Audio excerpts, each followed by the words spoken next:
dar la palabra a mi amigo Dario Hellman para ofrecernos un par de ideas y reflexiones sobre el día de hoy y el encuentro que tenemos ahora. Dario. ¿Ahora? Bueno. Bueno, yo apagué el micrófono porque dije me relajo y te voy a escuchar, pero bueno, no, tengo que activarme.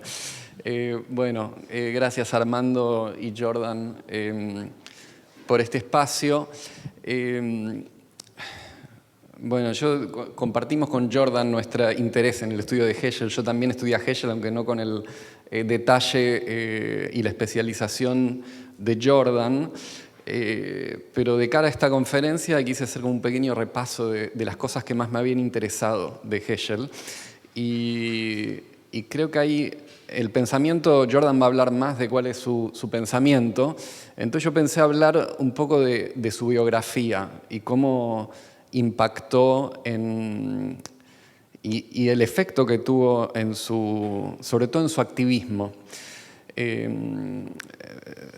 Heschel nació en Polonia, viene de una familia jasídica de Europa Oriental, estudió filosofía en Berlín y cuando Hitler subió al poder, creo que saben, una de las primeras medidas antijudías y en realidad xenofóbicas en general fue que sobre todo judíos polacos que no eran alemanes, los expulsó inmediatamente y logró escapar justo a tiempo, creo en el año 37, a Estados Unidos, pero su familia no logró escapar, su madre, su hermana, su tía, su hermana también, ¿no? Creo que falleció en Treblinka. Y él logró llegar a Estados Unidos y no estaba muy contento con el panorama que se encontró. Él se integró sobre todo en el mundo judeo-americano, en las comunidades, fue profesor del famoso JTS, del Jewish Theological Seminary, él no estaba muy contento con el ambiente. Él venía de una familia jasídica que el hasidismo se puede describir de muchas maneras, pero para mí es una especie de espiritualidad vital. El mundo jasídico encontraba al mundo judío tradicional un poco aplanado y le dio una vitalidad, tal vez en ese contacto con los bosques que tenían en ese ambiente. Y Heschel, cuando llega a Estados Unidos, también siente en las comunidades judías que había una especie de espíritu burgués, un poco aplanado, se quejaba de que los servicios eran muy llanos, que no había emocionalidad. Y yo creo que se puede ver que no tuvo una vida ni fácil ni cómoda. Y sin embargo, tuvo una vida en Estados Unidos, una vida muy activa en el public square, ¿no? en el ámbito público. Y a mí lo que me interesa es que nunca lo hizo desde un lugar de ira. Yo creo que muchas veces en los movimientos sociales uno ve cómo lo que se expresa viene desde un lugar iracundo.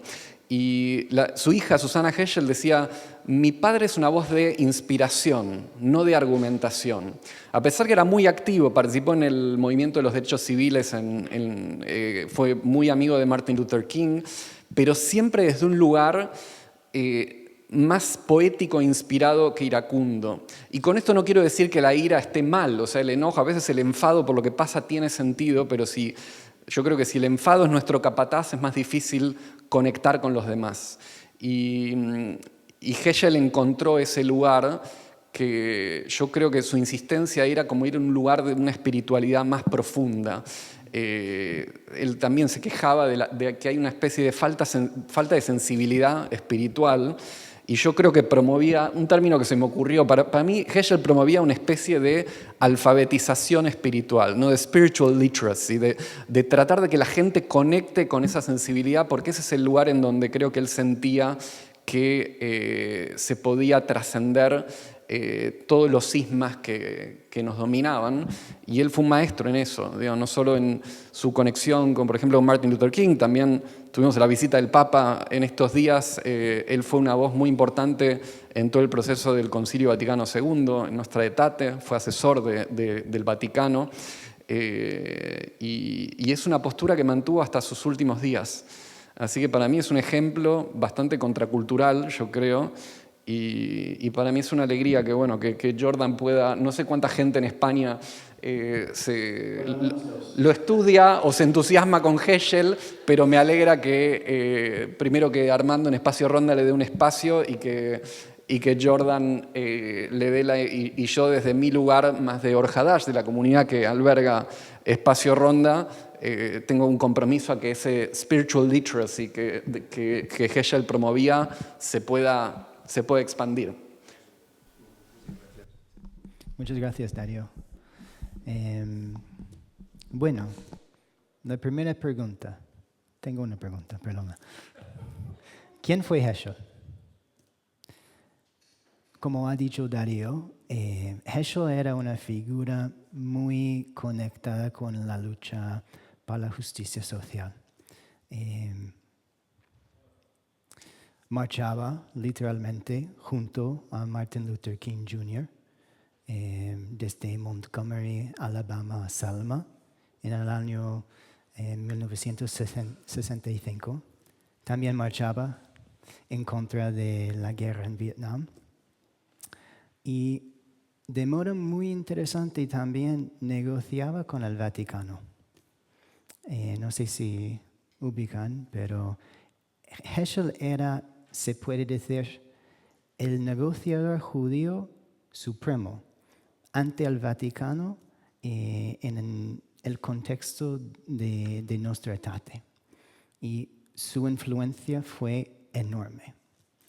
Esto, a mi entender, y también lo que ha aportado Darío, yo creo que se puede decir que esto es más o menos el Heschel más conocido.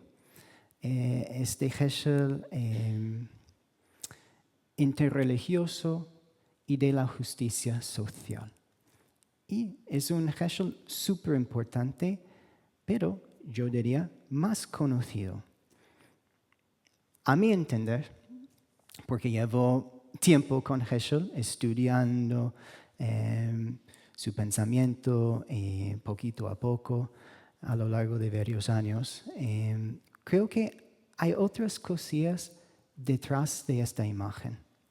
Se puede decir, pues, por ejemplo, un gran pensamiento.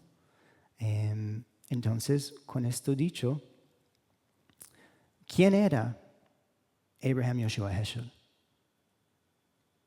La verdad es que no creo que haya una buena respuesta. Porque Heschel, bueno, para mí y también para muchos académicos, no todos, pero para muchos, eran muchas cosas simultáneamente. Por ejemplo, filósofo, teólogo, poeta, místico, hasid, rabino, sobreviviente de la Shoah, cabalista, postcabalista. Era muchas cosas a la vez y también una voz, digamos, interreligiosa y de la justicia social. Vuelvo a preguntar, ¿quién era Heschel? Pues no sabemos exactamente, es lo que ofrezco. Y creo que esto es parte del problema. O por lo menos porque, por ejemplo, la recepción de Heschel ha sido difícil en España. Quizás porque no se puede fácilmente organizarlo dentro de un solo ámbito. Para algunos, especialmente en la vida, digamos, intelectual, quizás se puede decir una preferencia para fronteras estrictas. Tú aquí, tú ahí y todo bien. Se puede decir que hay una tendencia de querer clasificar todo, a categorizar todo. Por ejemplo, como nos ha dicho John Charles Melick, sería más o menos algo al estilo del régimen disciplinario.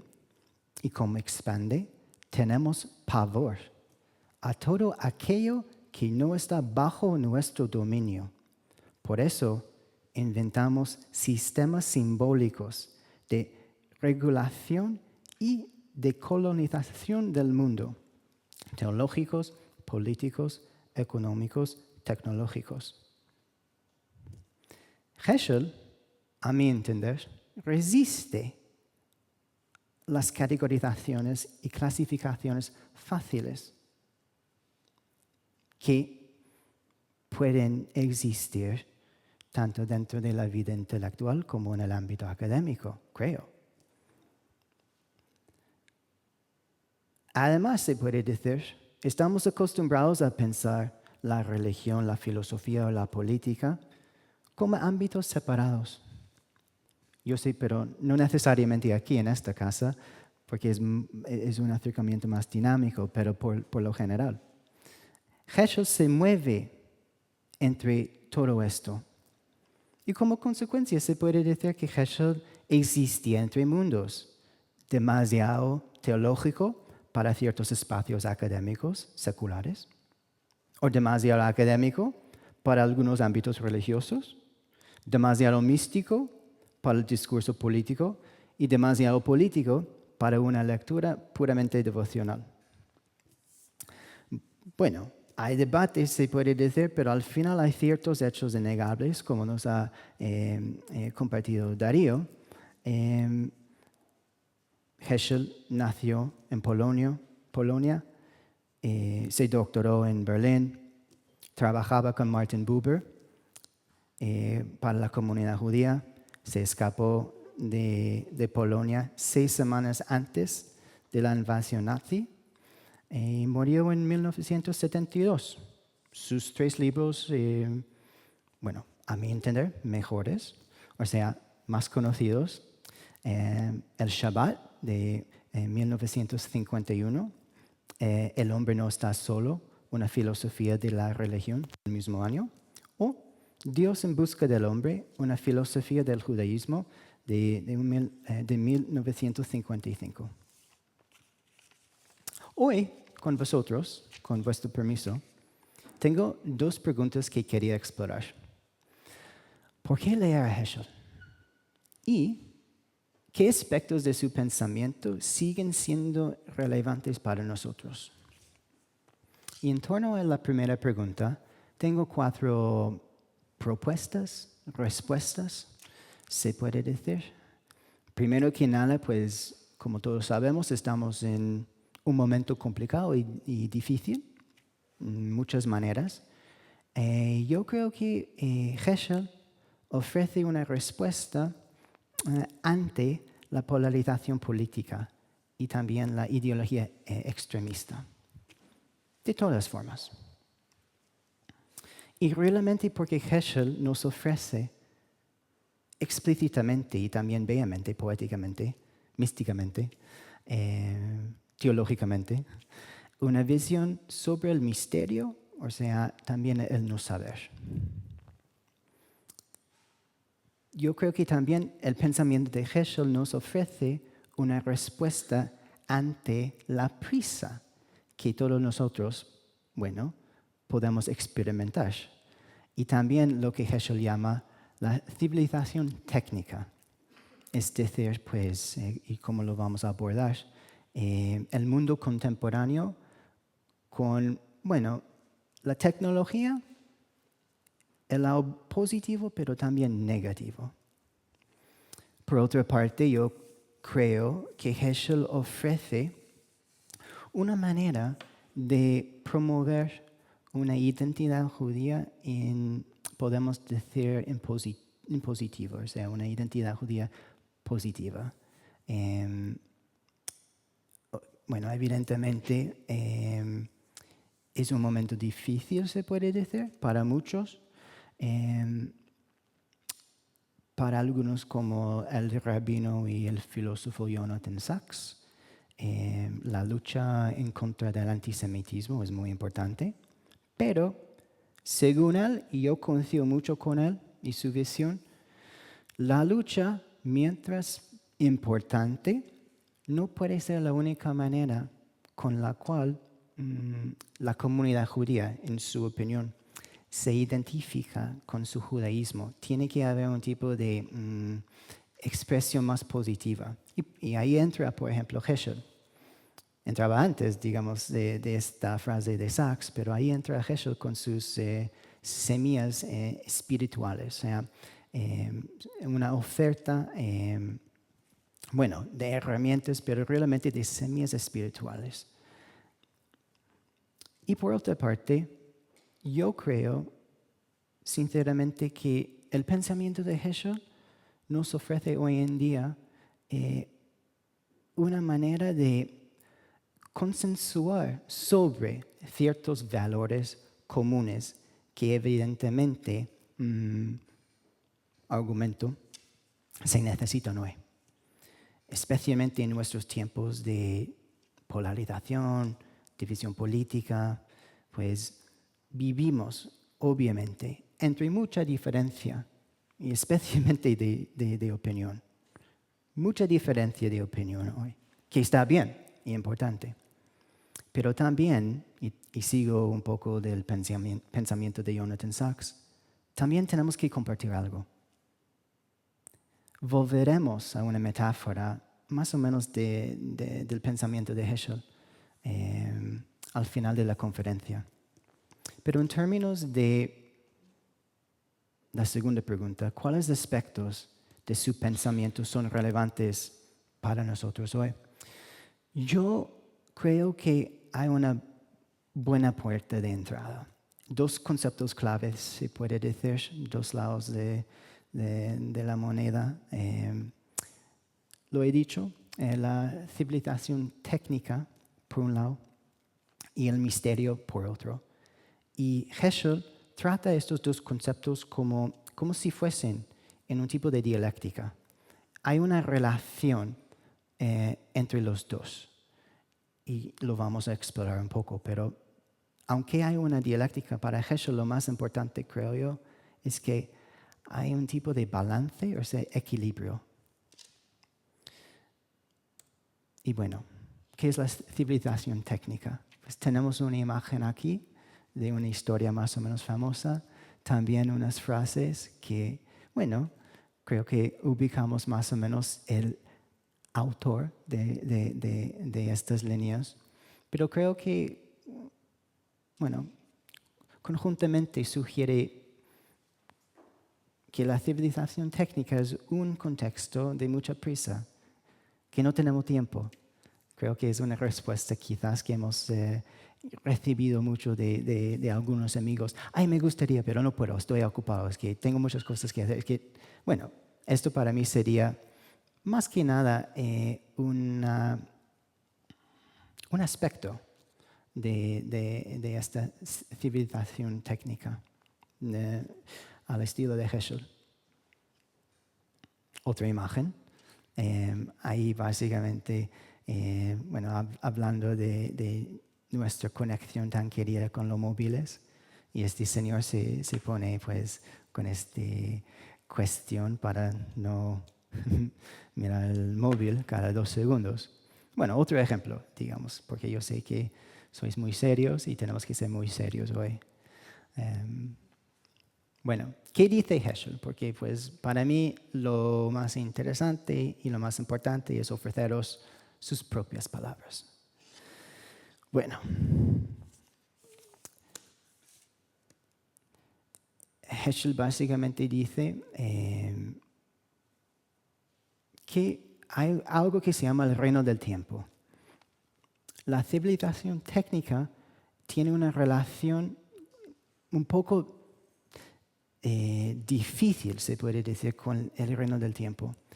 Heschel dice, el peligro comienza cuando al adquirir este poder en el reino del espacio, lo opuesto del reino del tiempo, traicionamos toda aspiración en el reino del tiempo. Aquí está más o menos para mí el pensamiento clave. Traicionamos toda aspiración. Hay una dialéctica, por ejemplo, entre el espacio y el tiempo, pero cuando traicionamos toda aspiración en el reino del tiempo, esto sugiere que nuestra relación con el espacio no es simplemente una relación de 1 hora, 2 horas, 2 días, pero es una relación de este contexto del espacio, absolutamente y categóricamente hablando. Y bueno, también lo dice aquí, nuestra única preocupación. Como veremos, Heschel no dice que no hay que tener una relación con el espacio importa, pero es esta falta de equilibrio entre los dos que le preocupa tanto a Heschel. Tengo aquí un par de citas más de Heschel. Para mí, realmente son, entre comillas, digamos, fruto de esta visión suya de la civilización técnica. Aunque no lo dice así, siempre cuando uno lee a Heschel hay que interpretar, no escribe de una manera muy lineal, con números ni nada de esto, él siempre está como el conejo, por este lado, por esta parte, digamos, por esta parte. Pero aquí, pues, estas frases sugieren que en el contexto de la civilización técnica, todo le parece al individuo calculable, todo reducible a una cifra. Fe suprema en la estadística y execra la idea del misterio. La persona en este contexto está convencido de que puede explicar básicamente el misterio. Entonces podemos empezar a ver un tipo de tensión entre la civilización técnica y las tendencias y el misterio. Y hablando del misterio, obviamente tenemos que hablar un poco de lo que opina Heschel. Para ofreceros una frase de su pensamiento, quizás puede ser una frase más, entre comillas, religiosa.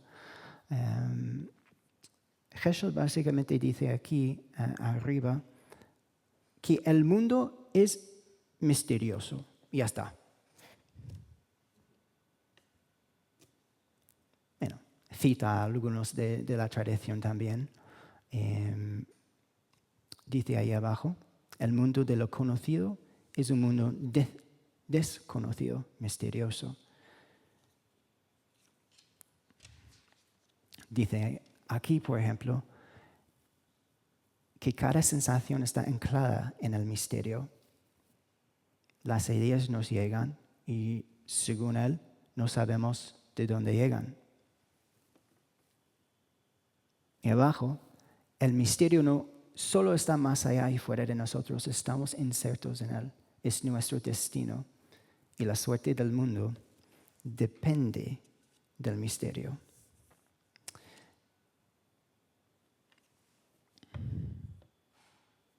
Heschel también habla de la Torah en la tradición judía y dice lo siguiente. Se nos dice que la Torah es al mismo tiempo revelada y oculta, y lo mismo ocurre con toda la realidad.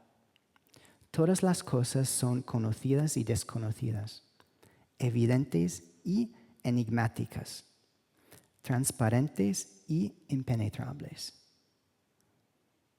Hay una cita del Zohar. Ocultas están las cosas que vemos. No sabemos lo que vemos. Pues para él el misterio es un concepto clave y para él constituye un tipo de realidad ontológica. Es simplemente algo que existe. Y no se refiere, por ejemplo, a qué pasa cuando vamos a Mercadona, Lidl, o no sé dónde compramos nuestras cosas. Ay, no sé qué comprar.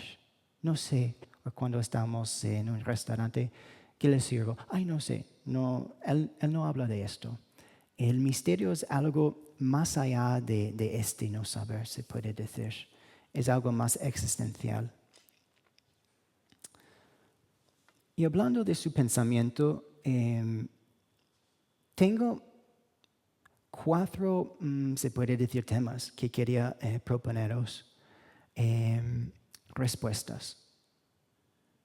Estas respuestas pueden entenderse no solamente en cuanto a la civilización técnica, sino también al misterio.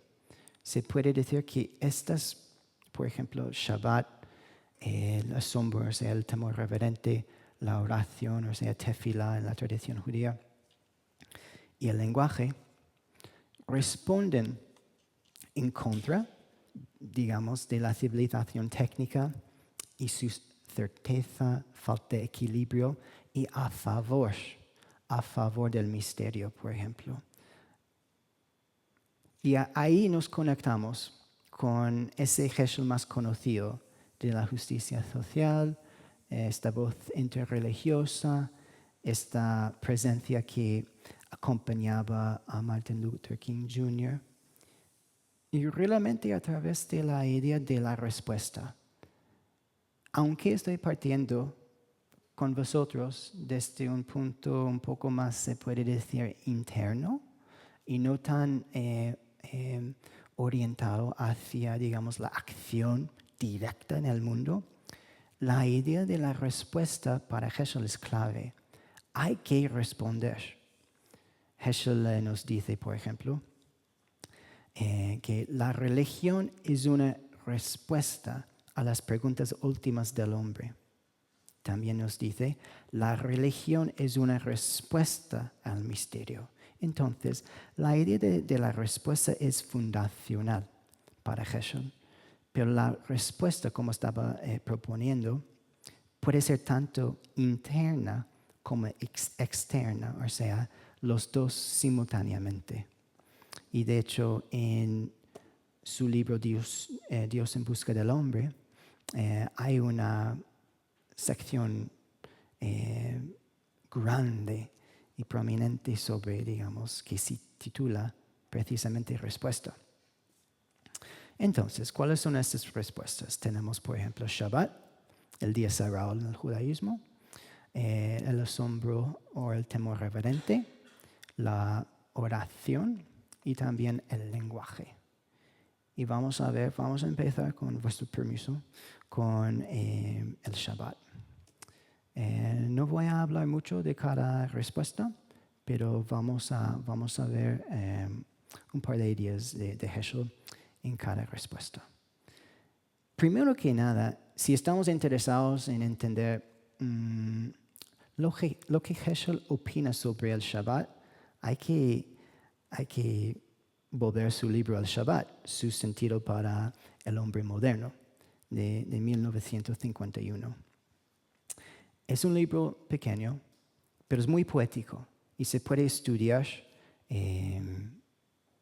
a lo largo de mucho tiempo. Pero en ese libro Heschel asocia explícitamente el Shabbat con ese reino del tiempo. Son más o menos sinónimos. Y dice Heschel, la significación del Shabbat consiste más bien en la celebración del tiempo que en la del espacio. Hay que fijaros en la palabra celebración. ¿Y celebración de qué? Del tiempo. Durante 6 días a la semana vivimos sometidos a la tiranía de las cosas del espacio.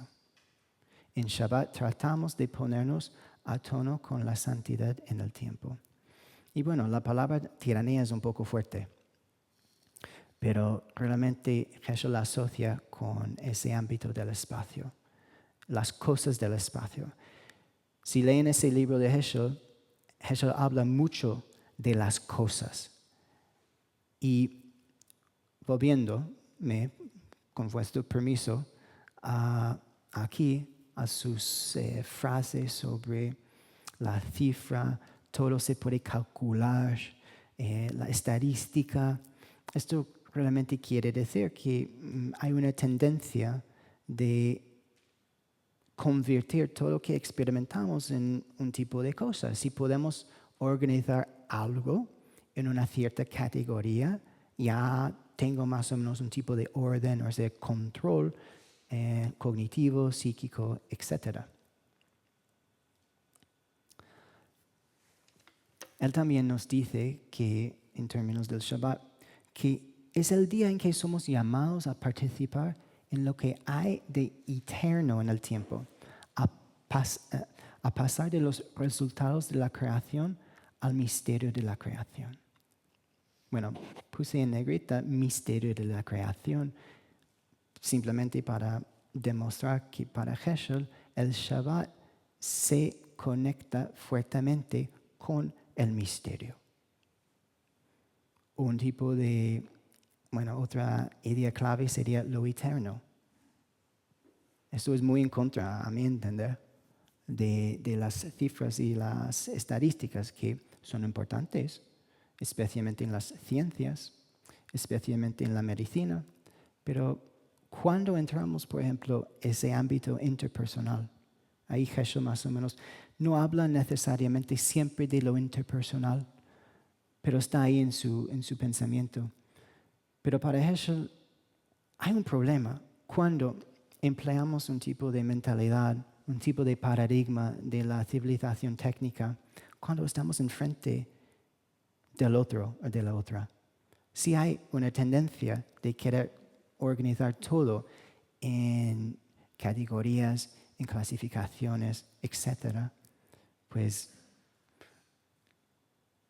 ¿qué pasa? ¿Qué pasa cuando estamos enfrente de alguien con quien estamos en desacuerdo? Por ejemplo, desacuerdo radical.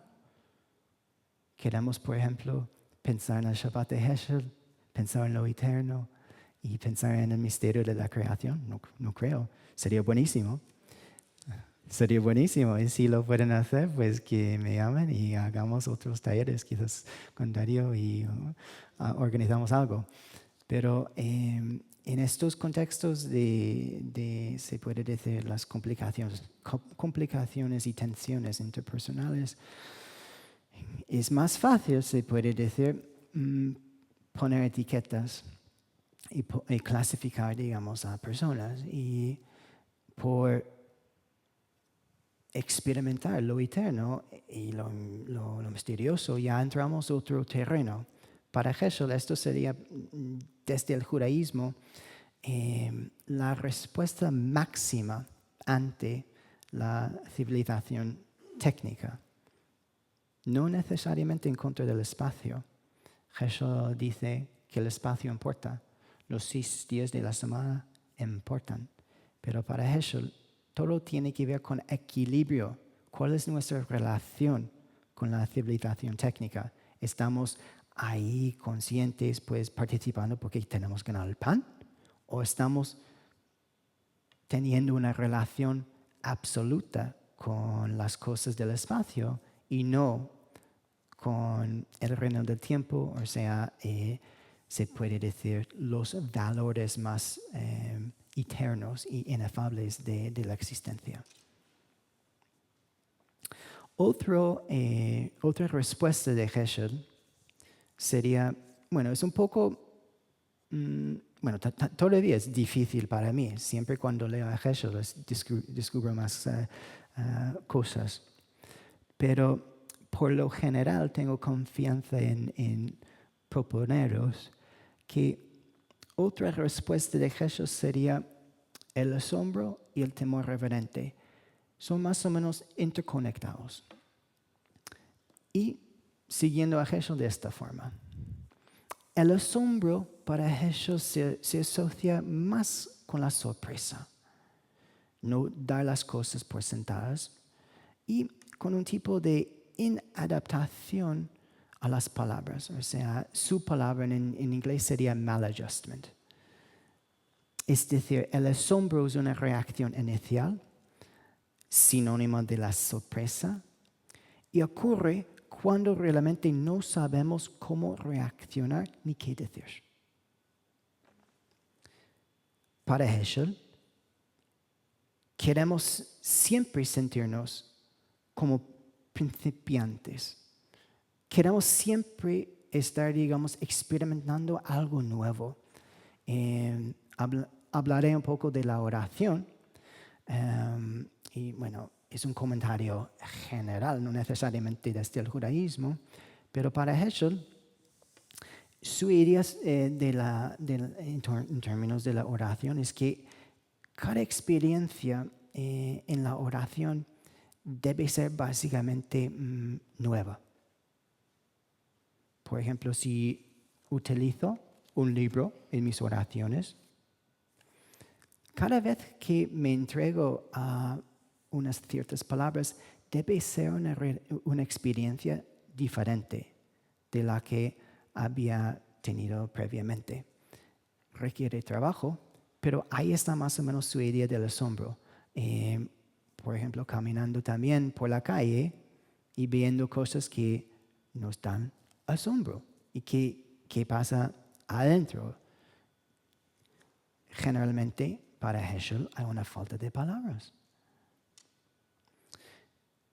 El otro lado, digamos, de ese proceso, porque los dos están, como estaba ofreciendo, interconectados, el temor reverente.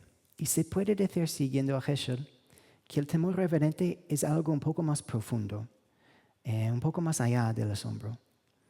Si el asombro es una reacción inicial, el temor reverente es algo que sentimos y contemplamos más conscientemente. Por eso Heschel dice que el temor reverente, en el inglés sería awe, es una manera de estar en relación con el misterio de toda la realidad. Como me relaciono, por ejemplo, con lo eterno. Es diferente de esta reacción inicial del asombro, porque primero que nada es más consciente.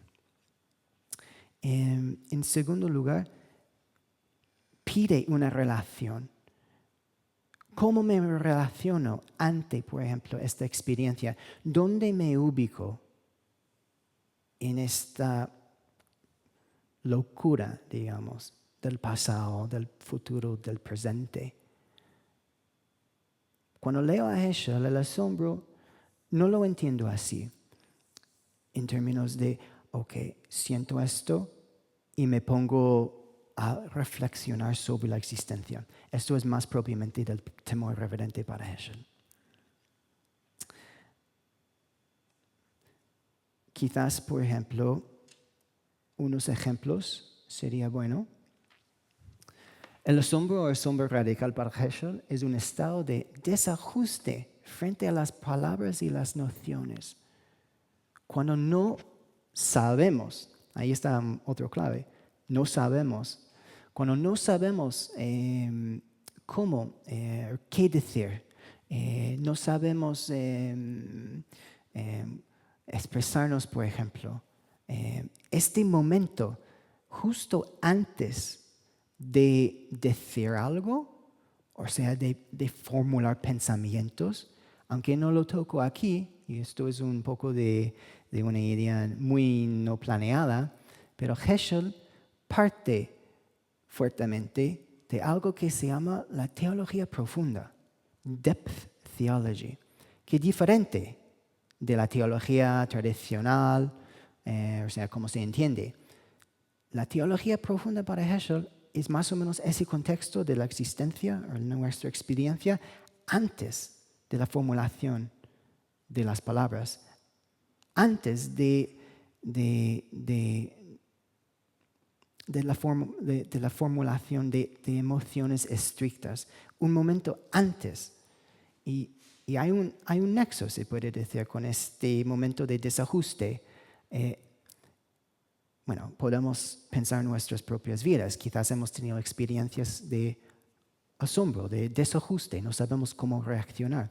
Pero el punto es que para Heschel la idea es que hay que volvernos a este lado de la existencia. Y simplemente para hablar un poco más del asombro, o sea, a lo mejor del temor reverente, Heschel dice que radica en aceptar que la vida se da bajo vastos horizontes, horizontes que se extienden más allá del lapso de una vida individual, incluso de la vida de una nación, una generación o una era. Creo que se puede ver más o menos la diferencia con estas dos citas. La segunda, pidiendo más o menos una relación, o por lo menos que nos ubiquemos en un tipo de imaginario del tiempo. No simplemente una emoción, es una cuestión existencial. ¿Dónde estoy? por qué estoy, tiene más que ver con el sentido, o sea, de la vida, el significado también. Y quizás para ofreceros otros dos ejemplos más personales, no tan, digamos, del texto. Bueno, para mí un ejemplo del asombro puede ser reconocer que tenemos aquí, en esta sala, a nuestra disposición un lenguaje común. Estamos comunicándonos. Qué raro es esto.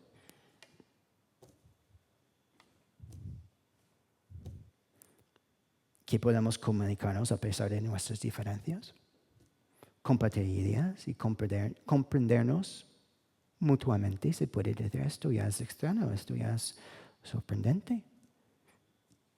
Pienso y hablo, o sea, hablo sin tener que pensar, esto es una maravilla, es esto siguiendo a Heschel.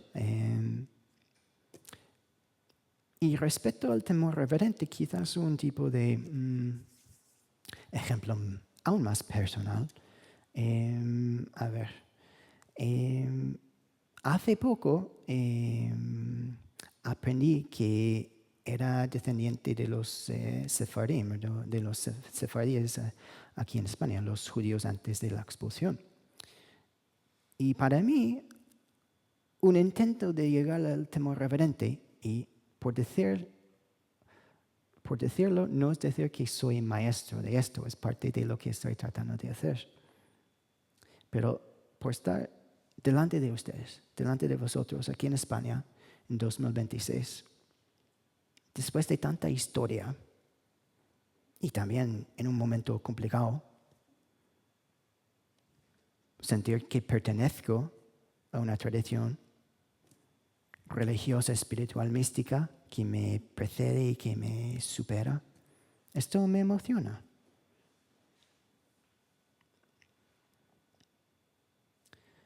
Y para unir los dos, Heschel dice, el comienzo del temor reverente es el asombro. Y el comienzo de la sabiduría es el temor reverente. Entonces, se puede decir, siguiendo más o menos esta teoría, que el asombro es más o menos el paso principal que nos lleva al temor reverente. ¿Es siempre así? No creo, pero tampoco sé con exactitud, pero con esta cita de Heschel creo que hay más o menos un caminito. Siguiendo con la oración, yo creo que la oración para Heschel es quizás uno de los temas más curiosos en su pensamiento, porque pues si estamos familiarizados con su pensamiento, quizás el Shabbat es más o menos la idea máxima, pues quizás un poco menos el asombro y el temor reverente, pero Heschel tiene mucho que decirnos sobre la oración, sobre las ventajas, también las complicaciones de su época. Y yo creo que tiene mucho que ver no solamente con la experiencia judía, pero también con la experiencia de cualquier persona de una tradición de fe, de cualquier religión.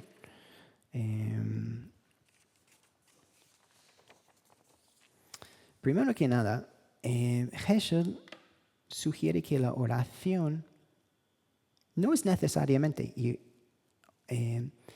perdóname si os, digamos, ofendo con esto, pero me parece interesante su idea, que la oración no es necesariamente un momento en el que pedimos cosas, sino uno marcado por la alabanza.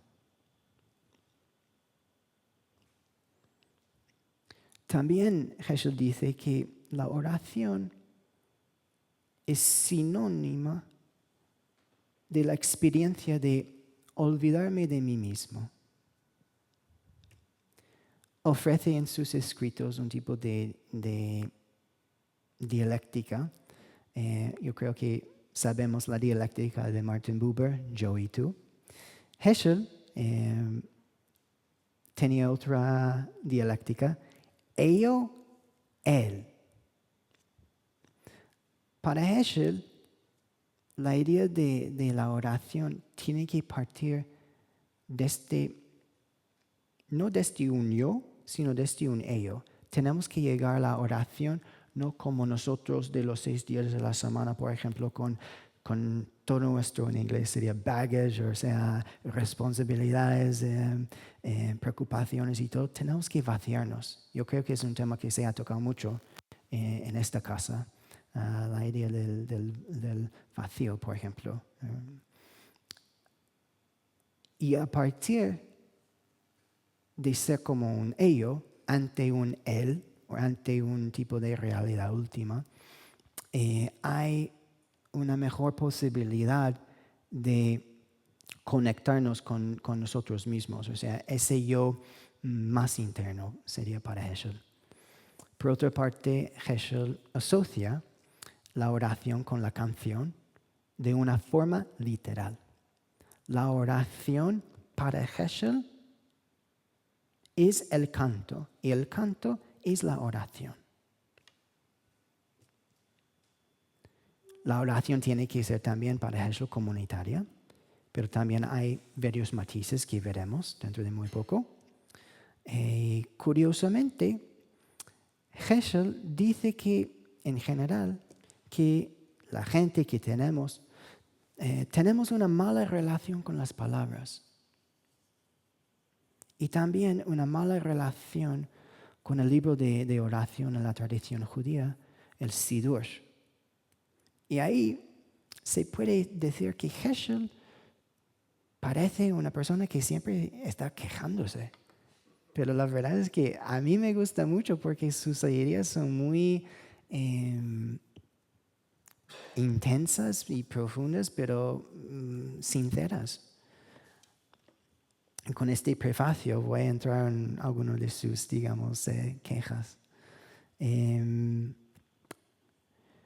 Por ejemplo, Heschel sugiere que el Sidur, el libro de oración, es un libro que todos hablan, pero que pocos han leído realmente. Un libro que tiene la distinción de ser uno de los menos conocidos en la literatura judía, que es curioso porque en la tradición judía, como sabemos, la idea de leer los textos, o sea, cada porción semanal de la Torah, hay que comentarlo, hay que estudiarlo, hay por lo menos 4 niveles de entender una idea, una palabra, pero con el libro de oración, ¿qué pasa? Es lo que pregunta Heschel. Esto más o menos nos conecta con lo que para Heschel sería un tipo de crisis de la sinagoga de su época.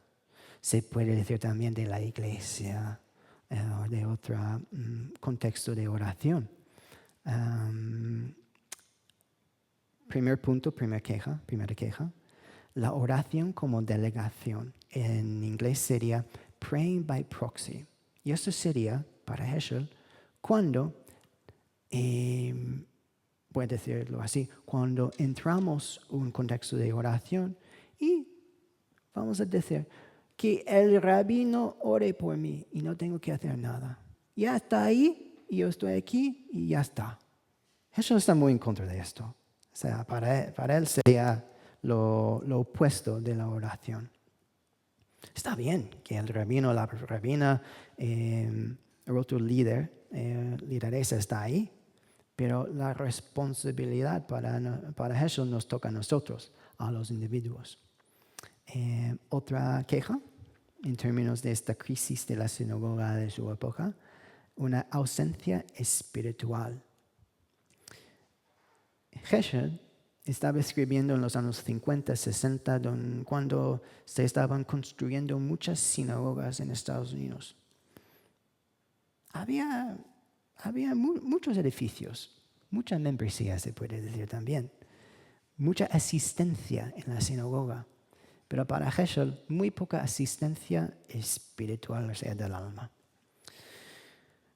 Otra queja suya, que la oración puede ser una experiencia mecanicista.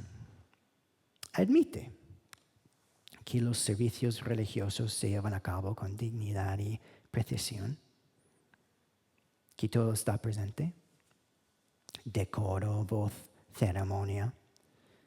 Pero aquí dice algo. Pero falta una cosa, vida. Uno sabe de antemano lo que sucederá. No habrá sorpresa, ni aventura del alma.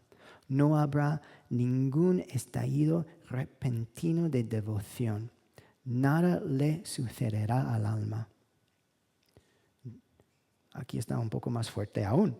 Nuestro lema es la monotonía. Dice, claro que ocurren cosas, pero no dentro de la oración, algo aún más fuerte, sino dentro de la administración de las instituciones religiosas. Los edificios crecen. Sin embargo, la adoración no.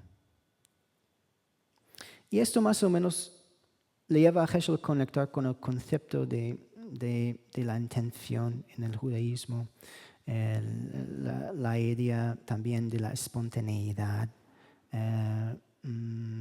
lo sincero, que sería en el hebreo kavanah. Heschel sigue en Maimónides, que dice la oración sin intención o kavanah no es oración. Y Heschel, no lo dije, pero Heschel se identificaba mucho con Maimónides. Mucho. Quizás por esta razón. Porque Heschel era una persona dividida. Como muchos. Entre, se puede decir, la introversión y la extroversión. El deseo o la necesidad de estudiar, reflexionar, estar solo, etc. Y la obligación, la responsabilidad, la necesidad de estar con la gente, con la comunidad. Heschel escribió una biografía de Maimónides que se publicó en español, en castellano, también en España. Pero al final de la vida de Maimónides, se dedicaba mucho a cuidar de los enfermos, sin parar. Y para Heschel esto fue más o menos un modelo. Bueno, otras cosillas, digamos, de su entendimiento de esta crisis de la sinagoga. Me encanta esta frase. Bueno, es un poco chocante y os pido perdón de nuevo, pero no son mis palabras. El templo, sinagoga, iglesia moderno sufre de un fuerte resfriado. Los congregantes mantienen una respetuosa distancia entre la liturgia y ellos mismos. Recitan las palabras con desapego, como si emitieran una opinión imparcial sobre algo que en el fondo no les afecta. Son palabras fuertes y obviamente no describe a muchas realidades hoy, pero en la realidad, en la época de Heschel, creo que hay mucho ahí que se puede apreciar y valorar.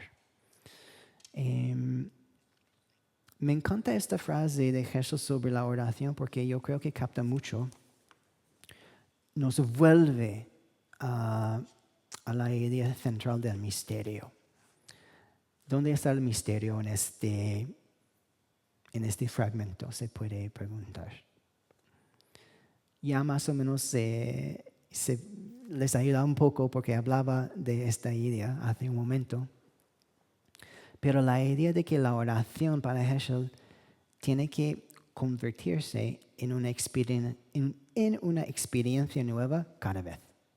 Como si nunca hubiéramos estado ahí antes. Como una isla. Eso es un poco fuerte porque ¿qué implica? Si nunca hubiéramos estado ahí antes, estamos ante algo, siempre ante algo por la primera vez. Y si estamos ante algo por la primera vez, siempre ese algo nos es desconocido. Siempre estamos en un momento de no saber del misterio también.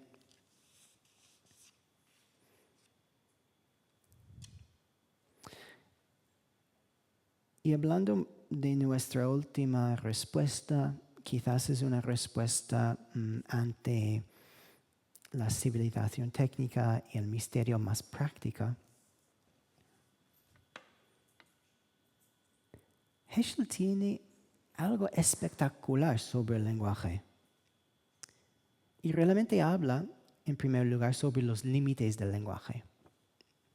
Y yo creo que aquí nos conectamos fuertemente con algunas de las razones por las cuales podemos estudiar a Heschel. Una siendo la polarización política y la falta, digamos, de diálogo cívico, digamos, entre los grupos diferentes.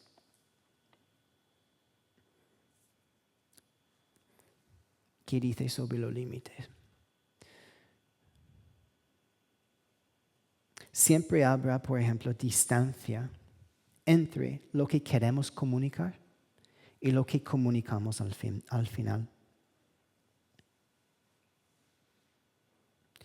Hay diferencia entre la experiencia y la expresión. Heschel vuelve a citar a Maimónides sobre la insuficiencia del lenguaje y también de las palabras. Si las palabras son insuficientes y estamos, por ejemplo, en un momento de desacuerdo con alguien o con algo, ¿qué sugiere? Yo creo que sugiere mucho. Heschel también nos dice que todo lenguaje es inexacto. Y su conclusión es interesante. Para poder hablar debemos hacer concesiones. No olvidemos entonces que las cuestiones últimas nunca pueden expresarse plenamente. Y para aclarar, no creo que Heschel hable sobre todos los aspectos del lenguaje, sino sobre el lenguaje que tiene que ver con las realidades últimas de la vida. Eso es mucho, pero bueno. La justicia, la verdad, la belleza, el amor. Estas cuestiones. En el pensamiento de Heschel hay, por ejemplo, también algo que se llama las palabras descriptivas y indicativas, y también palabras científicas y palabras poéticas. Para Heschel, la palabra descriptiva sería, por ejemplo, tengo aquí en mi mano un vaso. Estoy describiendo a una realidad, quizás objetiva. Estamos en espacio ronda. Yo creo que estamos de acuerdo con esto, ¿no? No puedo ver nada porque no tengo mis gafas. Esto es otra realidad, digamos, objetiva. Esto sería más o menos palabras descriptivas.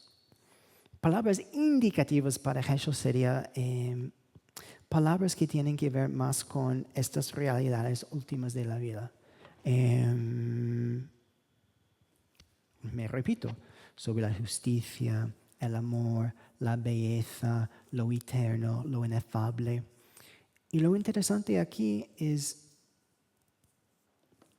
las palabras que he mencionado de Heschel realmente tienen que ver más con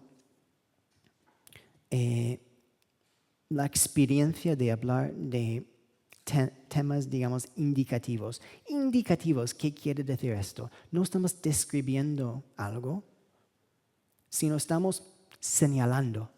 Estamos acercándonos hacia el significado de algo. Cuando estamos describiendo algo, ya básicamente decimos todo de una vez. Significado, en términos de color, términos físicos también. A ver, también se puede decir palabras científicas y poéticas, pero quería ofreceros las palabras directas de Heschel. Las palabras indicativas tienen otra función. Lo que ellas originan no es un recuerdo, sino una respuesta. Ideas desconocidas, significados hasta entonces no cabalmente comprendidos. Ok. Abajo, palabras descriptivas. La de evocar una idea que nuestra mente ya posee. Evocar significados preconcebidos. Okay. Creo que podemos ver claramente la diferencia. Estoy tratando de no preguntar tanto y simplemente de hablar, así que voy a hablar. Pero, por ejemplo, aquí, palabras indicativas, ideas desconocidas. Palabras descriptivas, ya estamos operando dentro de significados que ya tenemos. Ya sé lo que quiere decir esto, ya sé lo que quiere decir esto. Piano, silla, piso, techo, pared. Todo esto ya tiene que ver con el saber. Y lo de arriba, lo indicativo, con el no saber, o sea, con el misterio también. Y lo interesante con Heschel, en términos del lenguaje, y volviéndonos a la polarización política y las ideologías extremistas, la gran pregunta sería, ¿qué pasa cuando empleamos palabras descriptivas o científicas, palabras descriptivas, cuando debemos emplear palabras indicativas? No voy a decir todo, pero cuando estamos argumentando, tú eres un... Eso sería una palabra, una frase descriptiva, pero a lo mejor lo bueno sería emplear algo más indicativo.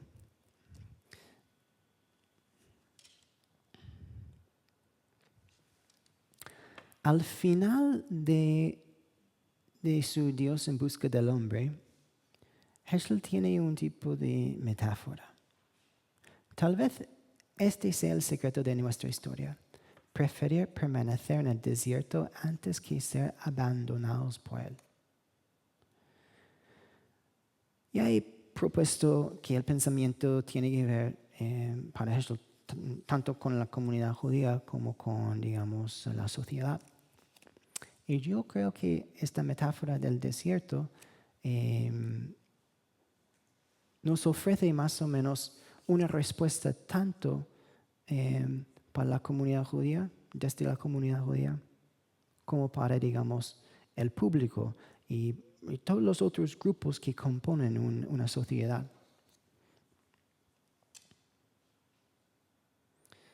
Otro ejemplo paradigmático de la tradición judía, de Midrash, sugiere que Dios le habló a Moisés. Una razón sería, pues, el tipo, Moisés, tuvo que estar en el desierto para poder recibir. Y esto no es nada extraño si estamos pensando en el significado, en la metáfora del desierto, en las religiones y también, especialmente, en las religiones abrahámicas. Bueno, partiendo del pensamiento de Jonathan Sacks, Sacks cita y juega un poco con el pensamiento de Edmund Yabes, que también ofrece otro ejemplo de la importancia, digamos, del desierto en el judaísmo. Nunca del todo satisfecho, siempre de un lugar al otro, siempre creciendo, aprendiendo. Y como estaba ofreciendo, hay otros ejemplos, digamos, especialmente de las tradiciones abrahámicas. Nuestro amigo, creo que un amigo de la casa, Pablo Dors, su libro, uno de sus libros, Desierto, está ahí enfrente y tiene una asociación, quizás vosotros estáis en esta asociación, Amigos del Desierto. No está diciendo amigos del monte, ni digamos, del mar, pero del desierto. Esto sugiere mucho. Bueno, Santa Teresa, pues la ubicamos. Y también, bueno, el sufismo ofrece mucho sobre el desierto. También en otras dimensiones del Islam. Podemos acordarnos de San Juan de la Cruz, comentario, si no me equivoco, sobre en Noche Oscura, habla del desierto, si no me equivoco. Entonces, la idea del desierto quizás puede ser una metáfora, no solamente para canalizar las ideas de Heschel, el misterio, y más o menos a favor de un equilibrio entre la civilización técnica y el tiempo del Shabbat. Pero también ofrece un tipo de semilla para nuestros tiempos difíciles. Y pregunto, o sea, no tengo la respuesta, pero yo creo que es simplemente un ejemplo de lo que puede significar la aportación de alguien como Heschel, que nos ayuda no solamente a pensar, sino a recordar que compartimos mucho con nuestros amigos y vecinos. Se puede decir que compartimos muchos valores espirituales, religiosos, pero más que nada, que hay que compartir algo. Y bueno, tengo un par de preguntas y con esto termino y podemos conversar un poco si os parece.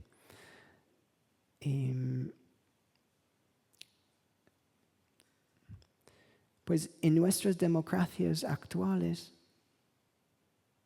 obviamente hay diferencias y las diferencias son importantes, pero ¿cómo podemos convivir con las diferencias y compartir algo simultáneamente?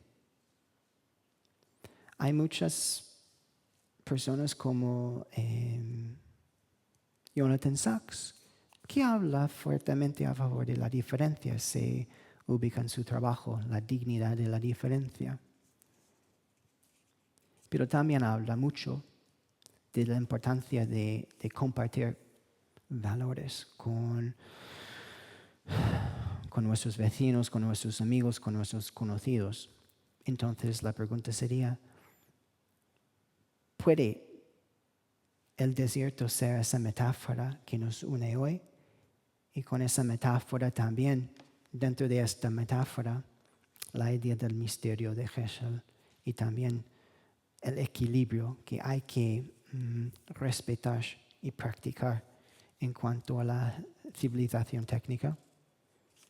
No sé, seguramente vosotros tenéis más ejemplos o ideas de lo que nos puede unir.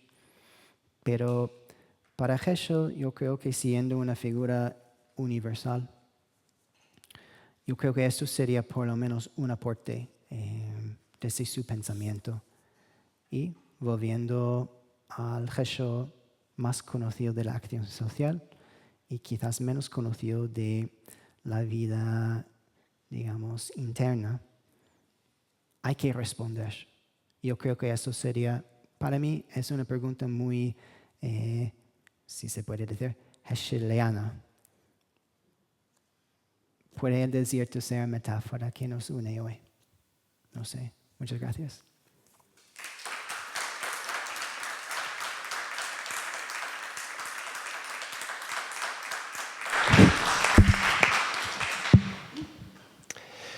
Muchas gracias, Jordan, por todo lo que nos has compartido esta tarde. Tenemos solo, yo lo digo para... sé que has hablado del reino del tiempo y por eso tenemos solamente 12 minutos. Es muy triste, pero... si tenéis algún comentario o alguna pregunta, tendría que ser dentro del reino del tiempo. Entonces, si tenéis algo, es un momento. ¿Sí? Estoy muy abierto, o sea, si algo no os queda claro, si tienen una pregunta, un tipo de interés, algo que no os parece bien, está muy bien, o sea, estoy abierto. Okay, looks like. Bueno, parece que todo el mundo lo tiene clarísimo. Cuando tú decías que el desierto puede ser una buena metáfora para el tiempo actual, ¿en qué sentido lo decías? Es decir, en el sentido de espacio, en el sentido de un lugar, digamos, donde como no hay nada, es una tontería que busques algo. Es decir, es una tontería que busques un límite cuando no hay nada. Por tanto, el espacio te lleva al tiempo. Es decir, si realmente es el desierto como espacio, es el desierto como tiempo. ¿Cómo lo ves tú? ¿O es un desierto para desconectarse de alguna manera? ¿Y de qué manera, en una sociedad como la actual, Sí. donde hay muy poco desierto, es decir, es una intensidad experiencial brutal, cada minisegundo cuenta, ¿cómo desertificamos este mundo? Buena pregunta. Pues mi respuesta sería no sé, pero yo creo que hay varias respuestas aquí. Una respuesta de Heschel, pues preferir permanecer en el desierto antes que ser abandonados por él. Pues se puede estudiarlo por horas. O sea, ¿qué quiere decir ser abandonados por él? Preferir permanecer en el desierto, pues se abre a la interpretación. Pero por estar al final de su, en mi opinión, libro más importante, es algo muy intencional y hay que analizarlo. Primera respuesta sería quizás preferir no tener la respuesta, preferir estar en un más o menos estado de ambigüedad, porque se intuye, se percibe que aunque hay ambigüedad, se puede decir una presencia divina. Y esto es otra respuesta de la tradición. Por estar en ese desierto, nos vaciamos. Y no es decir que nos quitamos 100%, pero depende de nuestra teología y entendimiento de la mística, pero por lo general sugiere que hay que decir ciertas tendencias que tenemos adentro, ahora no. Tengo que irme más profundo y pensar más en, digamos, el significado de mi vida. Por ejemplo, esto todavía es un tipo de yo, se puede decir. Y bueno, esto es otra respuesta. En el desierto nunca estar satisfecho. Pero hay varias respuestas, pero yo creo que es parte de la belleza de la metáfora, que cada persona puede interpretarla de una manera diferente, cada grupo también, o sea, cada pueblo, por ejemplo.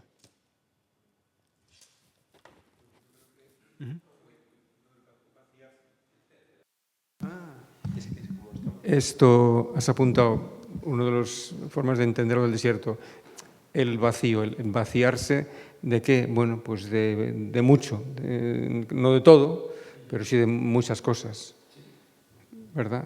Y a lo mejor después de ese vacío encuentras algo, ¿no? Pero primero es el vaciarse, darse cuenta de que hay que dejar mucho fuera. Sí. O sea, la idea, por ejemplo, quizás partiendo de tu comentario, el pensamiento de Jesús, ¿quién llega, por ejemplo, en el Shabbat, el día sagrado, cuando la persona que se ha ejercido con tanta energía por los 6 días de la semana no está? ¿Quién soy yo cuando esta persona no llega o no está?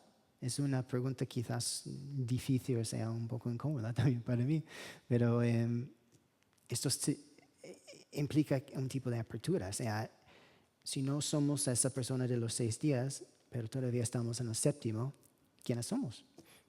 Es una pregunta un poco difícil, pero para Heschel sería, digamos, la esencia del Shabbat. No es para él un momento simplemente para dormir, aunque se puede dormir. Es un tiempo para conectarnos con la raíz, digamos, de quiénes somos nosotros, diría yo.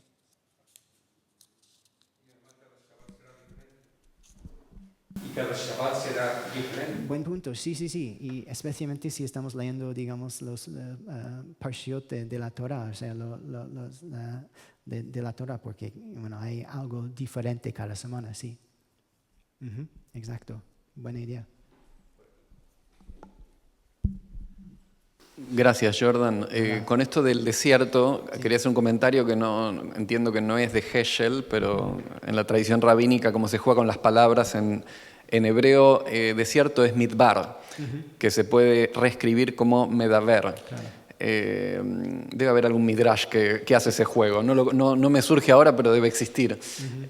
Y esto que decías de la ambigüedad, que midbar, el desierto, que suele ser, en inglés se suele traducir como wilderness, ¿no? Como un lugar donde no hay justamente estructura, discurso, y tiene esta ambigüedad de parece que no hay nada, pero si uno refina la atención, hay algo. Y ese es el símbolo, yo creo, del desierto en la tradición bíblica, ¿no? Ahí es donde Moisés, por prestar esa atención extra, encuentra el misterio más profundo. O sea, en la zarza ardiente está el nombre de Dios que solo aparece una vez en toda la Biblia y se entiende en nuestra tradición como el nombre más misterioso.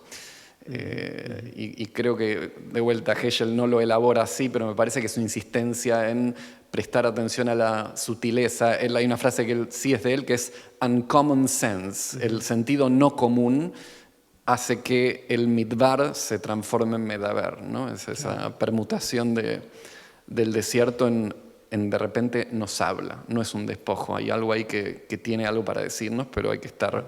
Y algo muy práctico, porque tiene que ver con el lenguaje. Así que sí estamos tratando de pensar, ¿qué tiene que ver todo esto conmigo? Y bueno, está bien. Creo que con tu aporte, Darío, pues nos conectamos quizás a la raíz de, por lo menos, la conceptualización del lenguaje de Heschel. Tiene que ver con cómo nos comunicamos. La teología profunda, o sea, la idea de ir antes de la palabra. Estamos hablando con lo que has dicho, Darío, la conexión lingüística entre desierto y lenguaje en el hebreo. Entonces sí estamos más conscientes de cómo hablamos y cómo nos comunicamos por previamente haber estado en un estado de vacimiento o desierto. Esto implica mucho, creo, en cómo podemos seguir conviviendo hoy en día y entre, digamos, tantas discusiones interesantes y complicadas. Bueno, pues yo creo que... Yo tengo un montón de preguntas, pero no voy a entretener aquí a la gente. ¿Tenéis alguna cosilla? Y si no, pues terminamos aquí. Te damos las gracias, Jordan. La verdad que ha sido precioso. Y bueno, ya sabéis, comprar un libro para este verano. Es decir, ¿dónde mejor leer a Heschel que en la playa, digamos, tumbado? No. Possible. Gracias a todos y te damos un aplauso y terminamos. Gracias. Muchas gracias.